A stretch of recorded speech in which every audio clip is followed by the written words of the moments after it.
સિલવાસની પ્રખ્યાત મીઠાઈની દુકાનો પર ફૂડ ઇન્સ્પેક્ટરનો દરોડો, બેદરકારી બદલ વેચતા ફેરિયા પર કાર્યવાહી।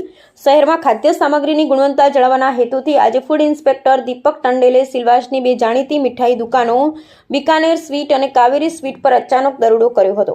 શહેરના લોકપ્રિય મીઠાઈ ઉત્પાદકોમાંથી અલગ અલગ મીઠાઈ અને કાચા માલના નમૂના લઈ લેબોરેટરી ટેસ્ટ માટે મોકલવામાં આવ્યા છે। પ્રાથમિક તપાસમાં કેટલીક ખામીઓ જણાઈ આવી છે।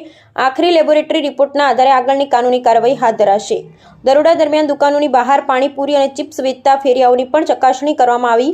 તપાસ દરમિયાન જાણવા મળ્યું હતું કે કેટલાક ફેરિયાઓ પાસે ફૂડ લાયસન્સ નહોતું અને તેઓ મુદ્દત પૂરતા ખાદ્ય પદાર્થો વેચી રહ્યા હતા અને આ મામલે ગંભીરતા દાખવતા ફૂડ ઇન્સ્પેક્ટર દીપક ટંડેલે તાત્કાલિક ફેરિયાના સ્ટોલ બંધ કરાવી તેનું સ્થળ પરથી સ્થળાંતર કરાવ્યું અને નોટિસ આપી કાર્યવાહી શરૂ કરી। ફૂડ ઇન્સ્પેક્ટર દીપક ટંડેલે જણાવ્યું કે જન્મના આરોગ્ય સાથે ખેલવાડ નહીં થાય, ખાદ્ય ગુણવત્તામાં બેદરકારી રાખનારા સામે કડક પગલાં લેવામાં આવશે। તમામ દુકાનદારો અને ફેરિયાઓએ યોગ્ય લાયસન્સ રાખવું અને સ્વચ્છતા નિયમોનું પાલન કરવું જરૂરી છે।